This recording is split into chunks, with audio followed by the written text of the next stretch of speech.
নমস্কার বন্ধুরা, তোমরা সবাই কেমন আছো? আমি ভালো আছি। এখানে দেখো আমি কতগুলো মোচা কেটে নিয়েছি।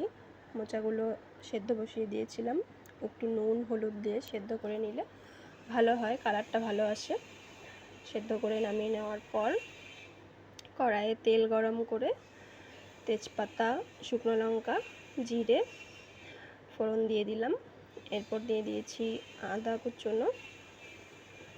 এরপর দিয়ে দিলাম কিছুটা আলু, দিয়ে দিলাম চেরা কাঁচা লঙ্কা, দিয়ে ভালো করে একটু নেড়ে চেড়ে নেব।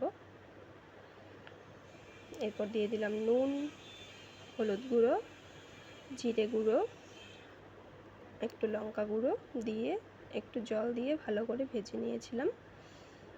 এরপর মোচাটা ঢেলে দিলাম। মোচাটা দিয়ে কিছুক্ষণ নেড়ে চেড়ে একটু সামান্য জল দিয়েছিলাম, আলুটা ভালো করে সেদ্ধ হয়নি। এরপর আমি গরম মশলা গুঁড়ো অ্যাড করেছি। এরপর ভালো করে ভেজে নিয়ে তেল ছেড়ে যাওয়ার পর সামান্য একটু ঘি দিয়েছিলাম। এরপর দিয়ে দিলাম কিছুটা চালের গুঁড়ো, দিয়ে ভালো করে নেড়ে চেড়ে নিয়েছি। চালের গুঁড়োটা দেওয়ার পর বেশিক্ষণ ভাজা যাবে না, তাহলে এটা খেতে খুব একটা ভালো লাগে না। তাড়াতাড়ি গ্যাসের স্টিমটা বাড়িয়ে নিয়ে ভালো করে নেড়ে চেড়ে মিশিয়ে নিতে হবে। ভালো করে মিশে যাওয়ার পর নামিয়ে নিলাম।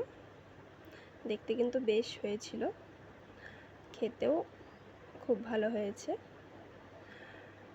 একটু লেবু চিপে ভাতের সাথে খেয়েছিলাম।